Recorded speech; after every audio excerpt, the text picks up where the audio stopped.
Hey everybody, Rich Lang down in the bunker once again. Uh, as the title said, today we're going to take a look at preparing for and surviving a tornado.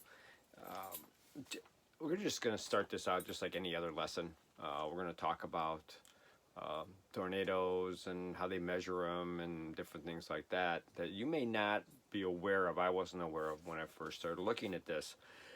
So Tornado Alley, what is Tornado Alley?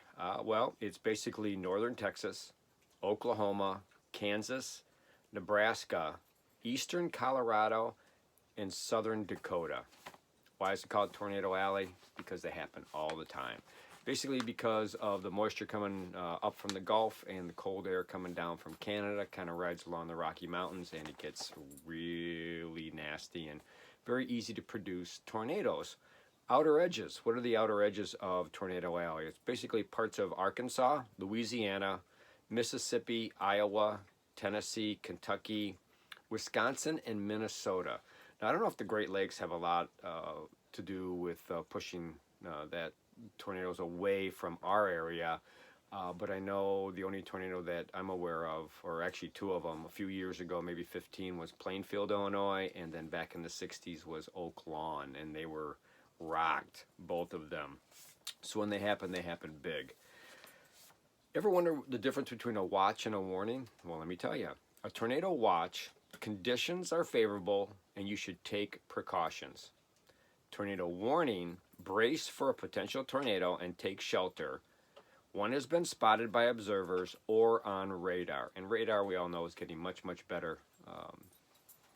I don't know if you want to say that they can predict tornadoes, but they're able to use data into the computer models and much more likely for them to say where they will probably be. 5 warning signs of a tornado: dark, often greenish skies, a wall cloud, large hail without rain, winds will suddenly calm after being very, very windy. They're just suddenly calm, and it'll be, just that kind of hair standing up in the back of your neck kind of thing. Clouds of debris, driven through those before, and a loud, persistent roar of wind. Some people even say that it sounds like a tornado, uh, like a freight train, not a tornado, but like a freight train. How do they measure tornadoes? Well, nowadays they call it the enhanced Fujita scale. Why enhanced? Well, we'll get into that in a second, but why Fujita? Well, the reason being is Dr. Ted Fujita, I said that wrong, from the University of Chicago came up with a scale back in the 60s, I believe. Yes, back in the 60s. How do you like that? Actually, 1971. Go figure. Read my notes. But back in the end of the 1980s, 1990s, they were noticing some difference. It didn't seem to match up as the instruments got better to measure wind speed and how it affects structures. They decided that the wind speeds that he had, especially in EF 3, 4, and 5, the winds were actually slower, producing more damage. So after working out a bunch of kinks, by 2007 they came up with the enhanced Fujita scale. So the original wind speeds were an estimate of the speed necessary to produce the damage seen. As time went on, with structural engineers, slow down, Rich, and meteorologists together estimated the damage, because now they knew the wind speeds and they could see the damage. They came up with a totally different look at it. You didn't need the higher winds to produce the damage that was being caused. So that's why the enhanced Fujita scale. What to do under a watch, okay? Prepare for an upcoming warning.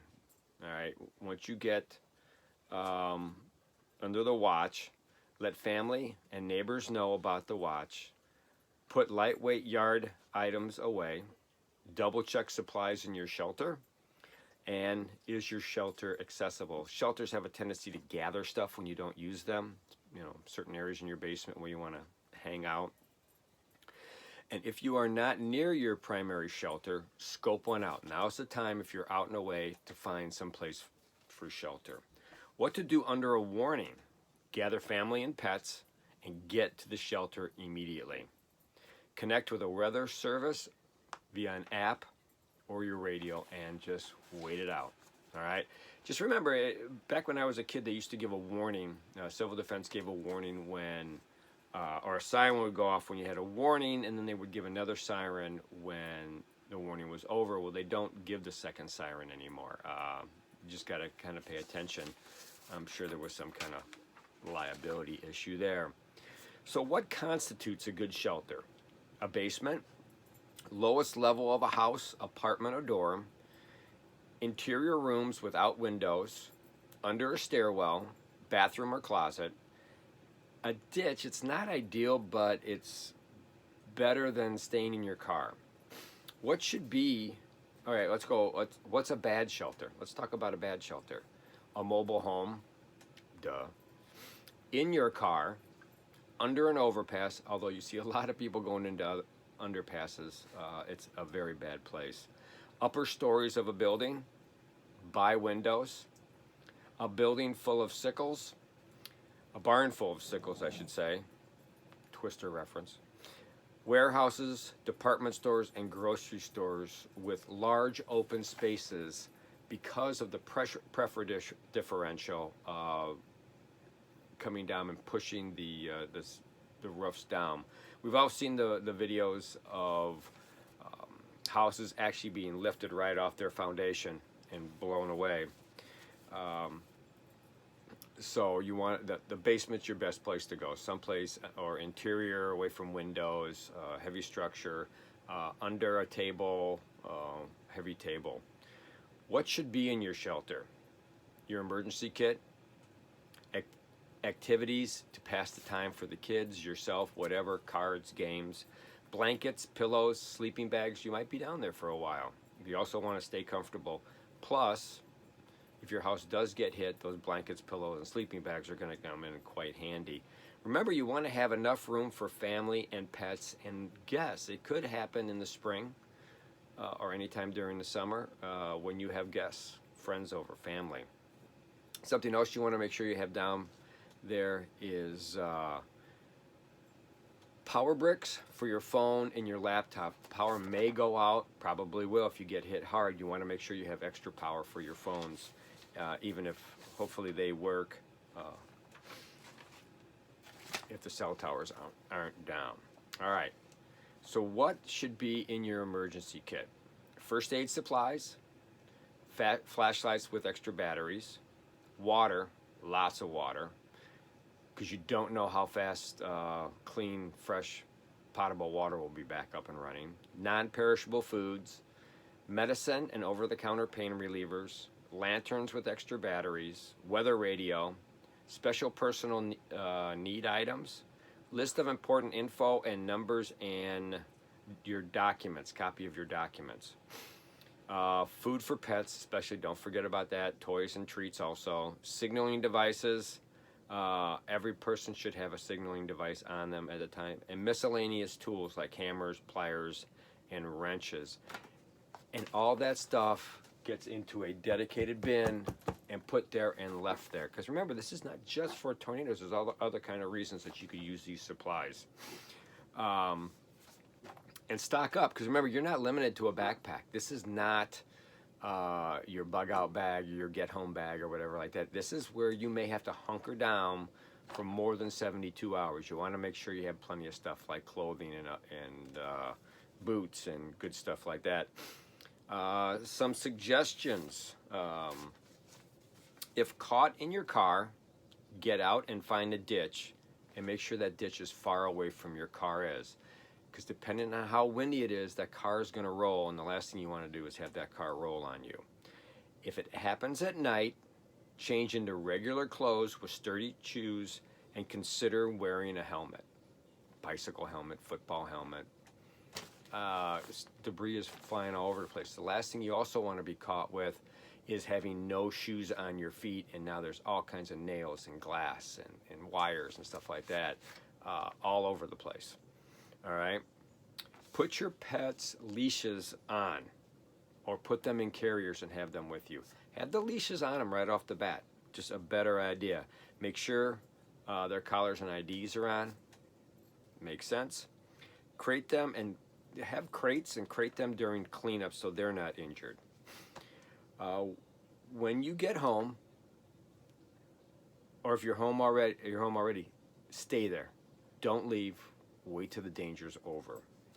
Cover yourself with blankets, sleeping bags, or even a mattress if you've got one handy, because you don't, again, stuff is going to be flying around, especially if you're not in the basement, if you're on an upper level area, first floor or whatever, or in a ditch. Grab stuff out of the car and pull it over you. If you're in a building and it's, might be, like I said, wide open spaces or an interior room, get under a heavy table or a workbench. Cover yourself up. Make sure you're safe. All right, immediately after. What do you need to do immediately after? Check for gas or electrical problems.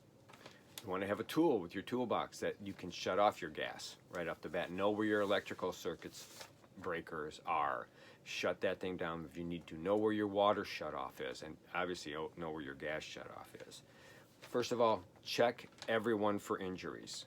Again, check for gas leaks, electrical issues, and water leaks. Turn on your emergency radio.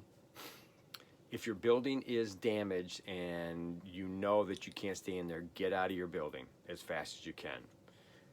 If you're out in the field or whatever and can still find your car, get back in your car and try to get to a place of safety where other people are. If you and your family are okay, considering leaving your home, and start checking on neighbors. Make sure they're okay. Assist them. If you know you're okay, assist them. If your home is damaged beyond repair, or if it's dangerous, seek an evacuation shelter or other occupied safe dwelling, especially if you are injured or your building is unsafe. You also want to text other family members. Texting has a lot better chance of getting through than phone calls, because the circuits for phones will be jammed right away. This is also hopefully the cell towers. Some cell towers are still up and you can get out. Let your family know you're okay, or that you're not okay and where you're at. A couple final thoughts I've got for you here. Actually, I've got a lot of final thoughts here for you. Get an app for your phone, if your phone already has it. Turn on the emergency app. It'll alert you when serious weather is in the area, no matter where you're at, which is really good. If you've got the funds and you're in Tornado Alley, there's no reason not to add a storm shelter in your basement and put supplies inside there. All right. Have games, toys, coloring books, and crayons and crafts for the kids in your safe place. Because you're not sure how long you're going to be there. Keep the kids occupied and have stuff for the pets to play with too. Experts say don't try to outrun a tornado. Seek shelter. A tornado can rapidly change directions, and once you're on a particular road and that changes directions towards you, all you can do is go backwards, and can't go backwards very fast. All right, before winter ends and storm season begins, double check your emergency supplies and make sure your shelter in place location is not cluttered with boxes and other stuff. And do you have important information, which you should, on your laptop? Make sure your laptop is with you in the shelter. It's very important. Remember that this is one emergency that you may be on your own for quite a while, because debris is everywhere. Emergency services may have been damaged. Emergency services will be overwhelmed. There's absolutely no doubt about it. And the area affected can be quite large, and emergency services are working their way in. In some of the storms and emergency situations we've been in, where the tornadoes have been quite large, half mile or wider, one of the biggest problems was getting our equipment out of the stations. The stations were fine, no problem, but we couldn't drive through the areas because there was too much debris, and we actually had police that were trying to respond have all their tires blown or flattened by debris. So please be prepared. Like I've always said, 72 hours of supply of food is absolutely important. If you have room in your bedroom, like we talked about earlier, have clothes. Have clothes sitting there. Have sturdy shoes ready for you, so you can gather up everybody and get to shelter. But tornadoes are not a joke. Tornadoes are very dangerous. Hundreds of people die every year because they aren't prepared, and more are injured and are not prepared to deal with those injuries because they figure they can just pick up the phone and call 911, and 911 might be having their own issues too at the same time. So that's it. Hope you liked the video. Hope that helped you out. Lily, did you like the video? You did. Excellent. So please comment if you liked it. Also, please share this with other people because it's a kind of a very important video. But like we always say, watch your surroundings. Always be aware of what's going on around you at all time, even with the weather, people, and situations.